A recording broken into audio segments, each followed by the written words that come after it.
ಹಾಗೂ ನಮ್ಮ ನೆಚ್ಚಿನ ನಾಯಕಿಯಾದ ತೇಜಸ್ವಿನಿ ಗೌಡ ಮೇಡಮ್ ಅವರು 3 ಜನ ಇರ್ತಾರೆ. ಹಾಗೂ ಈ ಪತ್ರಿಕಾಗೋಷ್ಠಿಯಲ್ಲಿ ನೀವೆಲ್ಲರೂ ಬಂದಿರೋದಕ್ಕೆ ತುಂಬ ಧನ್ಯವಾದಗಳು.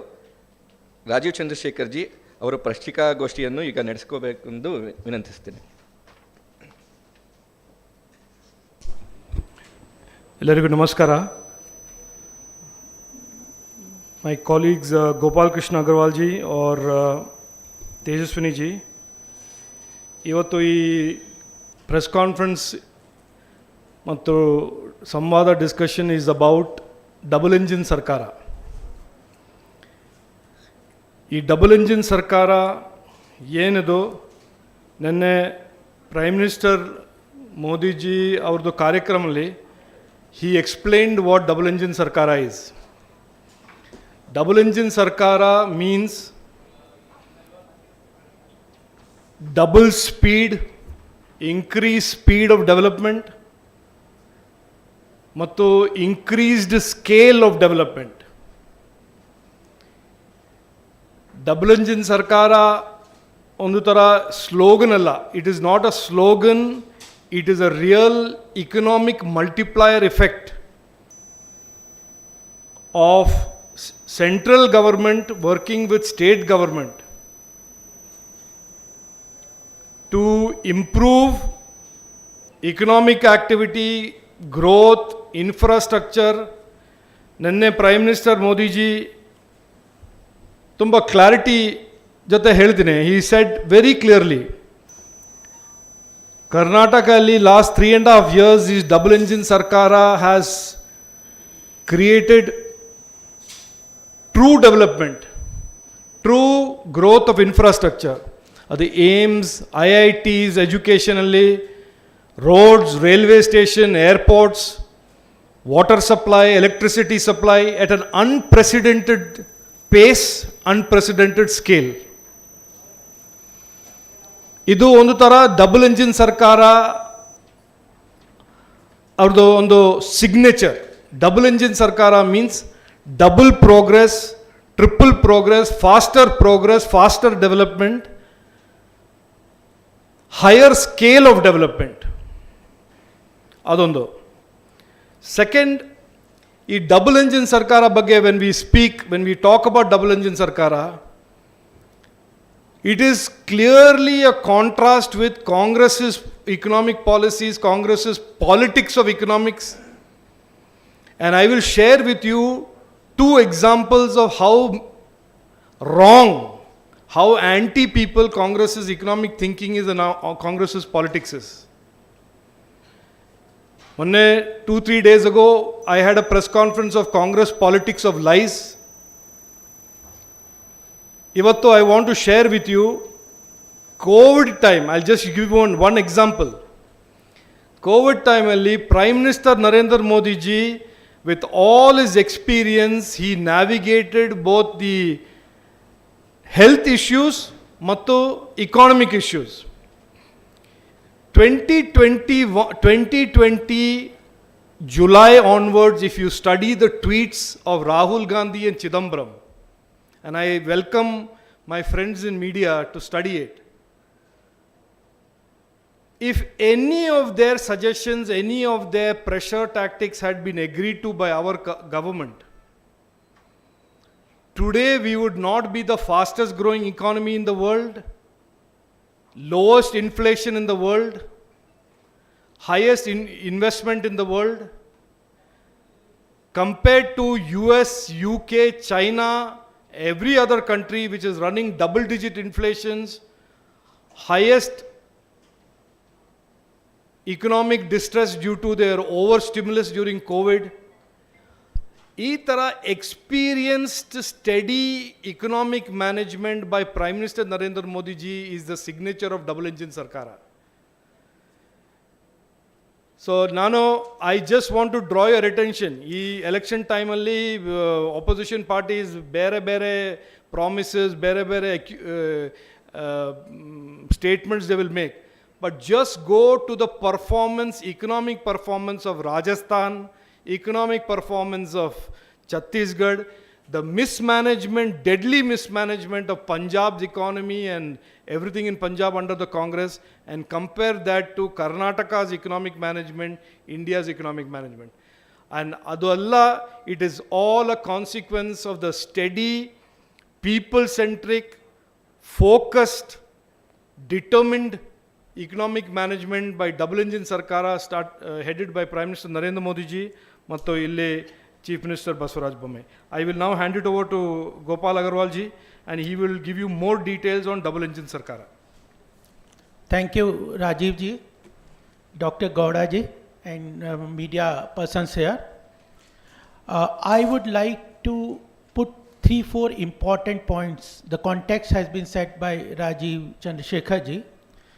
The current economic parameters for the Karnataka, if you look into them, they are very healthy. If you look into some of the important factors which will help the economy is the FDI has, the Karnataka has received 38% of the total FDI which was received by India. Then per capita income of Karnataka is, I am giving you 2022 figures, is 2,78,000, higher than the national average. Debt equity ratio of Karnataka state is very good, it is around 23%, and unemployment rate is also 2.9%, which compares very well with the national average. Even the gross GDP is around contributing to 3% of the national GDP. Inflation, these are the economic parameters which helps the economy to grow. Inflation is less than 6%. So if you look in these economic parameters of the state, they are very healthy. At the same time, if we look into the future potential areas where the Karnataka economy can grow, they are also very well established. There are certain areas where Karnataka is leading in the arena. There is a strong GDP of the state government. IT hub, Karnataka, Bangalore is the 4th largest tech hub in the world after Silicon Valley and London and other areas. It is the 4th largest IT hub in the world. Vibrant industry base is available. 65 universities. As far as knowledge economy is the future economy area. Karnataka has 65 universities. Startup ecosystem is very well progressing in Karnataka, fintech, startup. The whole ecosystem of startup has been very well utilized and well established. And infrastructure wise, Karnataka as a whole has a very good potential for, it has 13 ports, 5 airports, roads, etc. If you compare this with the national economy, if you look into the way national economy is progressing under Modi ji, India is the 5th largest economy in the world, and in the coming decade, it will become the 3rd largest economy. It is at present the fastest growing economy in the world, and highest FDI across the world is being attracted by India. Macroeconomic parameters at the national level, inflation, recession, and fiscal deficit, which 3 parameters which support the economic growth are very well at the national level. The infrastructure of Karnataka, national economy are very good, and what is required is Karnataka particularly can be growth propeller for the Indian economy. That is the underlying message that the Prime Minister has been saying. That is our message, that if Karnataka aligns and works together and aligns with the economic vision and economic growth areas of the national level, it can propel the growth not only of Karnataka, but it can propel the growth and catalyze the growth of the country. That is the potential. It has the capacity, it has the potential. National economy is moving. What Prime Minister is saying, that to realize this potential of Karnataka, we have to align the policies of whether welfare or infrastructure of the state to the national level. That is the way the together aligned economy can bring progress to the state and catalyze the growth of the country. Even on the central assistance also, some of the figures that I would also like to give, in addition to devolution of GST, in addition to what the center has been giving directly from the tax, direct and indirect, there are several projects that the central government has initiated in Karnataka. They are whether Mysore Expressway, PM Kisan Yojana, Upper Bhadra project, Tankan helicopter factory, Mangalore port, all metro phase 2 in Bangalore. Total, in addition to what center has devolved, of 42% from the central kitty, GST and other social welfare scheme is around 38,000 crores in addition to what center has been devolving. So this is the area.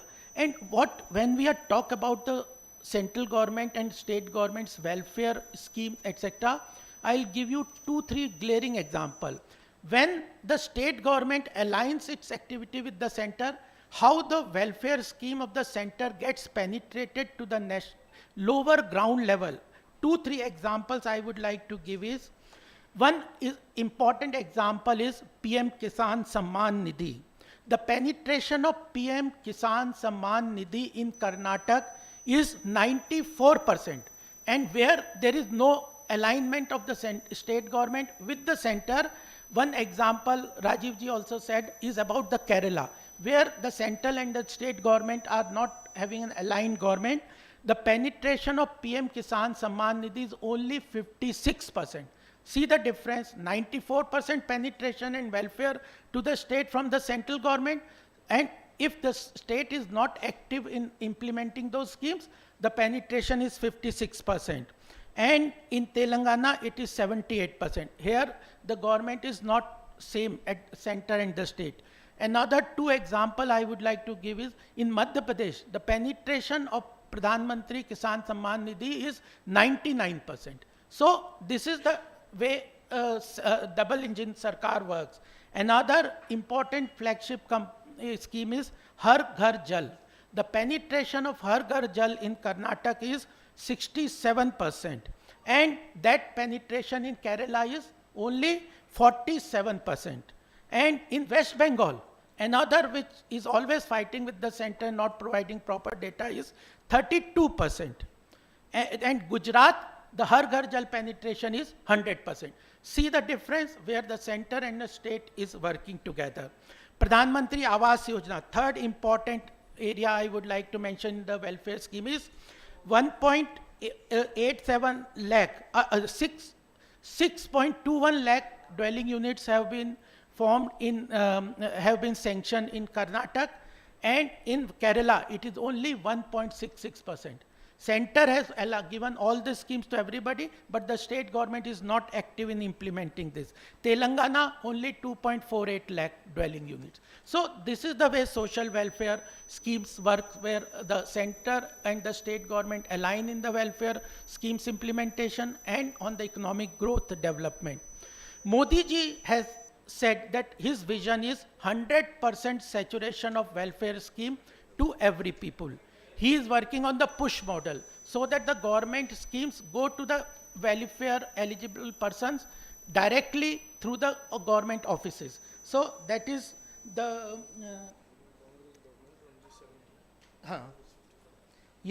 beneficiaries number. They are quite alarming. When during the Congress government, the same scheme, the beneficiaries were 17 lakh during the coalition government. Only 17, and now it is 54 lakhs. So this is the glaring difference, how the Congress implements the schemes, how the government, where the center and state are not aligning in implementing those schemes. These are the glaring example. Prime Minister has created an ecosystem of leakage-proof delivery mechanism for the social welfare schemes. Even the tax collection ecosystem, there is corruption-free mechanism, but the states have to align their working into that.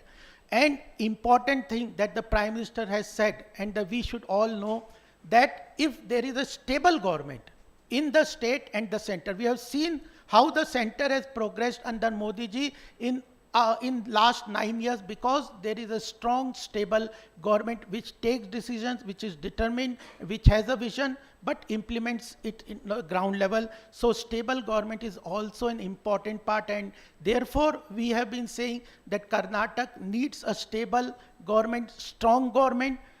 Example is one example I give is about Uttar Pradesh. Uttar Pradesh, when we came to power in 2017 in Uttar Pradesh, it was on the bottom 5, fragile 5, it was at the bottom.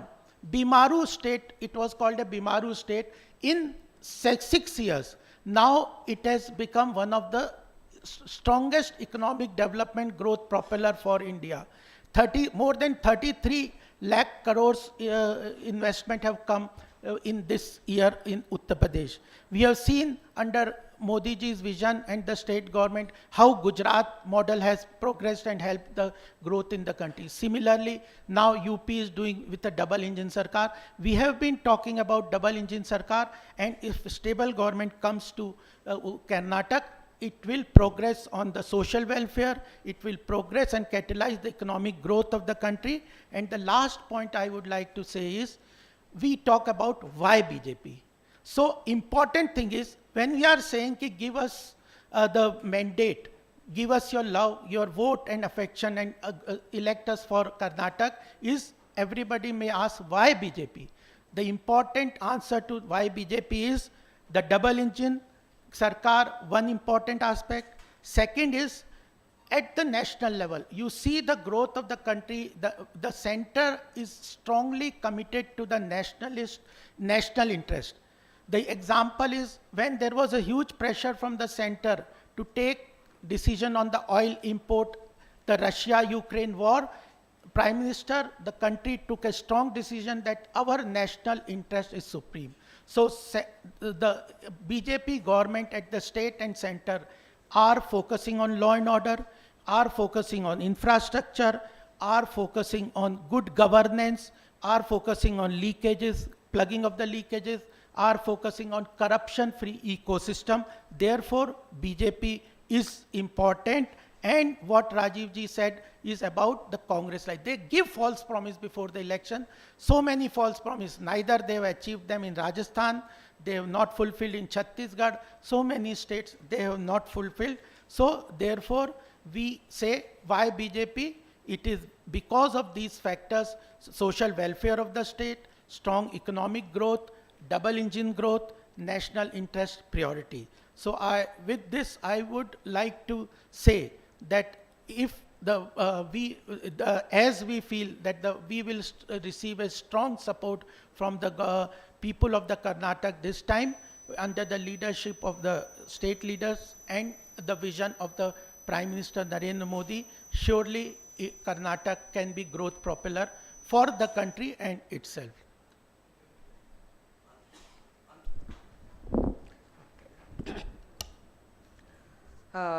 ನಮಸ್ತೆ. ಇವತ್ತಿನ ಪತ್ರಿಕಾಗೋಷ್ಠಿಯಲ್ಲಿ ನಮ್ಮ ಕೇಂದ್ರ ಸಚಿವರಾದಂಥ Rajiv Chandrashekhar G ಮತ್ತು ನಮ್ಮ ರಾಷ್ಟ್ರೀಯ ವಕ್ತಾರರಾದಂಥ ಗೋಪಾಲ್ ಅಗರ್ವಾಲ್ ಜಿಯವರು ಎರಡು ವಿಚಾರಗಳ ಬಗ್ಗೆ ಬೆಳಕನ್ನು ಚೆಲ್ಲಿದ್ದಾರೆ. ರಾಜೀವ್ ಜಿಯವರು ಹೇಳ್ತಾ ಇದ್ದದ್ದು, ನಿನ್ನೆ ನಮ್ಮ ಪ್ರಧಾನಿಗಳು ಏನು ಇಡೀ ದೇಶವನ್ನು ಉದ್ದೇಶಿಸಿ ಮಾತನಾಡಿದ್ರು. ಎಲೆಕ್ಷನ್ ಇರುವ ಹಿನ್ನೆಲೆಯಲ್ಲಿ ಬೆಳವಣಿಗೆ ಮತ್ತು ದೇಶದ ಪ್ರಗತಿ ಮತ್ತು ಬೆಳವಣಿಗೆ ಮತ್ತು ಕೇಂದ್ರದ ಎಲ್ಲ ಯೋಜನೆಗಳು ಕರ್ನಾಟಕದಲ್ಲಿ ಯಾವ ರೀತಿ ಇಂಪ್ಲಿಮೆಂಟ್ ಆಗ್ತಾ ಇದೆ, ಒಂದು ಸ್ಟೇಬಲ್ ಗೌರ್ಮೆಂಟ್ ಯಾಕೆ ಬೇಕು ಚುನಾವಣೆಗಳಲ್ಲಿ ಅನ್ನುವ ನಿಟ್ಟಿನಲ್ಲಿ ಅವರು ಬೆಳಕನ್ನು ಚೆಲ್ಲಿದ್ದಾರೆ. ರಾಜೀವ್ ಜಿ ಹೇಳ್ತಾ ಇದ್ರು, ಡಬಲ್ ಇಂಜಿನ್ ಸರ್ಕಾರ ಅಂತ ಹೇಳುವಾಗ ನಿಜವಾದ ಇಕೊನಾಮಿಕ್ ಗ್ರೋತು ಮತ್ತು ವೇಗದ ಎಕನಾಮಿಕ್ ಗ್ರೋತ್, ಫಾಸ್ಟೆಸ್ಟ್ ಇಕಾನಮಿ ಎಷ್ಟು ಇಂಪಾರ್ಟೆಂಟು ಅದನ್ನು ನಾವು ನೋಡ್ಬೋದು. ಇನ್ಫ್ರಾಸ್ಟ್ರಕ್ಚರಲ್ಲಿ ನೋಡ್ಬೋದು, ರೋಡ್ಸಲ್ಲಿ ನೋಡ್ಬೋದು, ಏರ್ಪೋರ್ಟ್ಸಲ್ಲಿ ನೋಡ್ಬೋದು, ರೈಲ್ವೇಸಲ್ಲಿ ನೋಡ್ಬೋದು, ಮೆಟ್ರೋದಲ್ಲಿ ನೋಡ್ಬೋದು, ಜಲಜೀವನ್ ಮಷಿನ್ ಇಂಪ್ಲಿಮೆಂಟೇಷನಲ್ಲಿ ನೋಡ್ಬೋದು, ಬಡವರಿಗೆ ಕೊಟ್ಟಿರುವಂಥ ಮನೆಗಳನ್ನು ನಾವು ನೋಡಬಹುದು. ಮತ್ತು ಅಟ್ ದಿ ಸೇಮ್ ಟೈಮ್ ನಾವು ಬೆಲೆ ಏರಿಕೆಯನ್ನು ಎಷ್ಟು ನಿಯಂತ್ರಣದಲ್ಲಿ ಇಟ್ಟಿದ್ದೀವಿ ಅಂತ. ಇನ್ ಕಂಪ್ಯಾರಿಸನ್ ವಿತ್ ಇಡೀ ಜಗತ್ತು ಆರ್ಥಿಕ ಬಿಕ್ಕಟ್ಟನ್ನು ಎದುರಿಸ್ತಾ ಇದ್ರೂ ಕೂಡ ಭಾರತದ ಇಕಾನಮಿಯನ್ನು 5th ಲಾರ್ಜೆಸ್ಟ್ ಇಕಾನಮಿ ಮಾಡೋದ್ರಲ್ಲಿ ಮೋದಿಜಿಯವರ ಒಂದು ಸ್ಥಿರ ಸರ್ಕಾರ ಮತ್ತು ಒಂದು good governance, corruption free governance, ಸೋರಿಕೆಯನ್ನು ತಪ್ಪಿಸ್ತಕ್ಕಂಥದ್ದು, ಇಂಥದ್ರಲ್ಲಿ ಗುಜರಾತ್ ಮಾಡೆಲ್ ಅಂತ ನಾವೇನು ಹೇಳ್ತೀವಿ ಎಷ್ಟು ಚೆನ್ನಾಗಿ ಕೆಲಸ ಮಾಡಿದೆ ಅನ್ನೋದನ್ನು ನಮ್ಮ ರಾಜೀವ್ ಜಿಯವರು ಭಾಳ ಚೆನ್ನಾಗಿ ಹೇಳ್ತಾ ಇದ್ರು. ಅಂದರೆ ಈ ಸೌಲಭ್ಯಗಳು ಮತ್ತು ಮುಂದುವರಿಬೇಕು. ಕರ್ನಾಟಕದಲ್ಲಿ ಪೊಟೆನ್ಷಿಯಲ್ ತುಂಬ ಇದೆ. ಕರ್ನಾಟಕದಲ್ಲಿ IT ಹಬ್ ಅಂತ ಕರಿತೀವಿ. ಕರ್ನಾಟಕದಲ್ಲಿ ಟ್ಯಾಲೆಂಟ್ ಇದೆ, ನಾಲೆಡ್ಜ್ ಕ್ಯಾಪಿಟಲ್ ಆಗಿದೆ. ಸೊ ಇದನ್ನೆಲ್ಲ ನಾವು ಸದ್ಬಳಕೆ ಮಾಡ್ಕೊಳ್ಬೇಕು. ಒಂದು ವೆಲ್ಫೇರ್ ಸ್ಟೇಟ್ ಮಾಡಬೇಕು ಅಂತ ಹೇಳಿದ್ರೆ ಕೇಂದ್ರದಲ್ಲಿ ಇರುವ ರೀತಿ ಇಲ್ಲೂ ಸಹ ಸರ್ಕಾರ ಬರಬೇಕು ಅನ್ನೋದನ್ನು ಹೇಳಿದ್ದಾರೆ. ಅವರು 2-3 ಎಕ್ಸಾಂಪಲ್ಸನ್ನು ಕೊಟ್ಟರು. ಈಗ ನಮ್ಮ ಗೋಪಾಲ್ಜಿ ಅವರದನ್ನು ನೋಡುವಾಗ ಫಾರ್ ಎಕ್ಸಾಂಪಲ್ ಕರ್ನಾಟಕದಲ್ಲಿ ವಸತಿ ಯೋಜನೆಯಲ್ಲಿ 7 ಲಕ್ಷ ಮನೆಗಳನ್ನು ನಾವು ಸ್ಯಾಂಕ್ಷನ್ ಕೊಟ್ವಿ. ಅದೇ ಕೇರಳ ಮತ್ತು ಬೇರೆ ರಾಜ್ಯಗಳು, ತೆಲಂಗಾಣ ಅದನ್ನು ನೋಡಿದಾಗ ಆ ಸಂಖ್ಯೆ ಬಹಳ ಬಹಳ ಕಡಿಮೆ ಇದೆ. ಪರ್ಸೆಂಟೇಜ್ ಅವ್ರು ಹೇಳಿದ್ದಾರೆ. West Bengal non cooperation 37%. That means central government ಎಷ್ಟೇ ಒಳ್ಳೆ ಕೆಲಸ ಮಾಡಬೇಕು, unless there is a state government which is ಫೆಡರಲ್ ಸಿಸ್ಟಮಲ್ಲಿ state government is very important, elected government, ಅದು ಸಹಕಾರ ಮಾಡಬೇಕು ಅಂಥೇಳಿ. ಈಗ ಗುಜರಾತಲ್ಲಿ 100% ಸ್ಕೀಮ್ಸ್ ಇಂಪ್ಲಿಮೆಂಟ್ ಆಗಿದೆ. ಮಧ್ಯಪ್ರದೇಶದಲ್ಲಿ 99% ಇಂಪ್ಲಿಮೆಂಟೇಷನ್ ಆಗಿದೆ. ಕರ್ನಾಟಕದಲ್ಲಿ 94% ಇಂಪ್ಲಿಮೆಂಟೇಷನ್ ಆಗಿದೆ. ವೆರಸ್ ತೆಲಂಗಾಣದಲ್ಲಿ 78%, ವೆಸ್ಟ್ ಬೆಂಗಾಲಲ್ಲಿ 37%, ಕೇರಳದಲ್ಲಿ 57% ಸಮಥಿಂಗ್. ಈ ರೀತಿ ಸೊ ಹ್ಯೂಜ್ ಗ್ಯಾಪ್ ಇದೆ. ಸೊ ದಟ್ಸ್ ವೈ ಒಂದು ಲಾ ಆ್ಯಂಡ್ ಆರ್ಡರನ್ನು ಮೇಂಟೈನ್ ಮಾಡುವಂತಹ, ಬೆಳವಣಿಗೆಗೆ ಪೂರಕವಾಗಿರುವಂತಹ ಗೌರ್ಮೆಂಟ್ ಬಹಳ ಮುಖ್ಯ ಇದೆ. ಸೊ ಇಡೀ ಜಗತ್ತು ಆರ್ಥಿಕ ಬಿಕ್ಕಟ್ಟಲ್ಲಿ ಸಿಲುಕುವಾಗಿರುವಾಗಲೂ ಕೂಡ ಕೋವಿಡನ್ನು ಅಟೆಂಡ್ ಮಾಡುವಾಗಲೇ ಮೋದಿಜಿಯವರು ಡೆವಲಪ್ಮೆಂಟ್ಗೂ ಗಮನ ಕೊಟ್ಟಿದ್ದಾರೆ. ಆಮೇಲೆ ನಮ್ಮ ಇಬ್ಬರು ವಕ್ತಾರರು ಹೇಳ್ತಾ ಇದ್ರು, ನಾವು ಯಾವತ್ತೂ ಕೂಡ ಭಾರತದ ಇಂಟ್ರೆಸ್ಟನ್ನು ಕಾಂಪ್ರಮೈಸ್ ಮಾಡ್ಕೊಂಡಿಲ್ಲ. ಅದಕ್ಕೆ ಬೆಸ್ಟ್ ಎಕ್ಸಾಂಪಲ್ ಅಂತ ಹೇಳಿದ್ರೆ ಉಕ್ರೇನ್ ವಾರ್ ನಡೆಯುವಾಗಲೂ ಕೂಡ ಇಡೀ ಜಗತ್ತು ಪ್ರೆಷರ್ ಆಗ್ತು ಇಂಡಿಯಾ ಮೇಲೆ ಆಯಿಲ್ ಪರ್ಚೇಸ್ ವಿಚಾರದಲ್ಲಿ. But Indian government has taken A very rigid stand that nobody can dictate our foreign policy, nobody can dictate terms to India. India will act according to Indian interests. So we are buying oil from the Russians. So just ಅದೊಂದನ್ನು ನಾವು ಹೇಳ್ತಾ ಇದ್ದೀವಿ. So this government is very important. ಪ್ರಸ್ತುತ ಎಲ್ಲ infrastructure Karnataka ಬಹಳ potential ಇರ್ತಕ್ಕಂಥ ಒಂದು ಅಪರ್ಚುನಿಟೀಸನ್ನು grab ಮಾಡೋಕ್ಕೆ good governance ಇದೆ, ಇನ್ವೆಸ್ಟ್ಮೆಂಟ್ ಫ್ರೆಂಡ್ಲಿ ಇದಿದೆ. ಗೋಪಾಲ್ಜಿ ಹೇಳಿದ್ರು FDI ಎಷ್ಟು ಬಂದಿದೆ. 38% ಆಫ್ ದ ನ್ಯಾಷನಲ್ FDI ಇಲ್ಲಿಗೆ ಬಂದಿದೆ. ಸ್ಟಾರ್ಟ್ಅಪ್ಸ್ ಹೈಯೆಸ್ಟ್ ಇಲ್ಲಿದೆ, ಯೂನಿಕಾರ್ನ್ಸ್ ಹೈಯೆಸ್ಟ್ ಇಲ್ಲಿದೆ. ಹಾಗೆಯೇ ಇವತ್ತು ಎಕ್ಸ್ಪ್ರೆಸ್ ಹೈವೇ, ಮೆಟ್ರೋ ಮತ್ತು HAL ಯೂನಿಟ್ ತುಮಕೂರು ಹತ್ರ. So growth BJP purely based on growth, investment ಮತ್ತು ವಂಡರ್ಫುಲ್ ಗೌರ್ಮೆಂಟ್. ಸೊ ಕರ್ನಾಟಕ ಮತ್ತು ಕೇಂದ್ರದಲ್ಲಿ 2 ಸರ್ಕಾರ ಬಂದು UP ಮಾಡೆಲನ್ನು, ಗೋಪಾಲ್ಜಿ ಅವರು UP ಮಾಡೆಲನ್ನು ಕೊಟ್ಟರು. 17ಅಲ್ಲಿ UPL ಗೌರ್ಮೆಂಟ್ ಬಂದಾಗ ಬೀಮಾರ್ ಸ್ಟೇಟ್ ಅಂದರೆ ಒಂದು ಡಿಸೀಸ್ಡ್ ಸ್ಟೇಟು, ಒಂದು ರೋಗಗ್ರಸ್ತ ಸ್ಟೇಟ್ ಅಂತ ಇತ್ತು. ಲಾ ಆ್ಯಂಡ್ ಆರ್ಡರ್ ಇಲ್ಲ, ಇನ್ವೆಸ್ಟ್ಮೆಂಟ್ ಫ್ರೆಂಡ್ಲಿ ಇಲ್ಲ, ಗೂಂಡಾಯಿಸಮ್ ಇತ್ತು, nobody use to come to there. So today ಇವತ್ತದು ಒಂದು ಪ್ರೋಗ್ರೆಸಿವ್ ಸ್ಟೇಟ್ ಆಗಿದೆ. 33 lakh crore 33.5 lakh crore investment ಇವತ್ತು ಬರ್ತಾ ಇದೆ. UP model is a wonderful model. So Madhya Pradesh model is a wonderful model. Karnataka model is a wonderful model. So Gujarat model is 100%. We are 99%, 94%. I think it's good for the people anta. ಹಾಗಾಗಿ ಭಾರತೀಯ ಜನತಾ ಪಾರ್ಟಿಯ ನಮ್ಮ prime minister ಒಂದು stable leadership, stable growth, stable law and order. So it is investment friendly. ಆದ್ದರಿಂದ Karnataka is having lot of potential. ಅದಕ್ಕೋಸ್ಕರ ಇಲ್ಲಿ ಕರ್ನಾಟಕದಲ್ಲಿ ಮತ್ತೆ BJP ಬರಬೇಕು ಅನ್ನುವ ಆಶಯವನ್ನು PM ಹೇಗೆ ಹೇಳಿದ್ರು ಅಂತಕ್ಕಂಥದ್ದನ್ನು, ಪೂರ್ಣ ಬಹುಮತ, ಕಂಪ್ಲೀಟ್ ಒಂದು ಬಹುಮತ ಕೊಡಬೇಕು ಅನ್ನುವಂಥ ಮಾತನ್ನು, ಅದಕ್ಕೆ ಮಿಷನ್ 150 ಅಂತ ಹೇಳ್ತಕ್ಕಂಥದ್ದು ನಾವು it is very important. A decisive mandate is very important ಅನ್ನೋದನ್ನು ಒತ್ತಿ ಹೇಳಿದ ಪ್ರೈಮ್ ಮಿನಿಸ್ಟರ್ ಹೇಳಿದ ಮಾತನ್ನು ನಮ್ಮ ಇಬ್ಬರು ಕೇಂದ್ರ ಸಚಿವರು ಮತ್ತು ನಮ್ಮ ವಕ್ತಾರರು ಹೇಳಿದ್ದಾರೆ ಅನ್ನೋ ಜಿಸ್ಟನ್ನು ತಮ್ಮದಲ್ಲಿ. Thank you. ನಮಸ್ಕಾರ. ಈಗ ಪ್ರಶ್ನೆಗಳಿದ್ದರೆ ದಯವಿಟ್ಟು ನೀವು ಎದ್ದು ನಿಂತ್ಕೊಂಡು ನಿಮ್ಮ ಹೆಸರು ಹೇಳಿ, ಯಾವ ಪತ್ರಿಕೆಯಿಂದ ಬಂದಿರಿ ಅಂತ ಹೇಳಿ ಪ್ರಶ್ನೆ ಕೇಳ್ಬೋದು. ಏನಿಲ್ಲ, ಓಕೆ ಸರಿ, ಥ್ಯಾಂಕ್ ಯು, ಧನ್ಯವಾದಗಳು, ವೆರಿ ಮಚ್. ನಮಸ್ತೆ. ಎಲ್ಲರೂ ಬಂದಿದ್ದಕ್ಕೆ ಧನ್ಯವಾದಗಳು ಮತ್ತು ಗಣ್ಯರಿಗೆಲ್ಲ ಧನ್ಯವಾದಗಳು. ನಮಸ್ತೆ.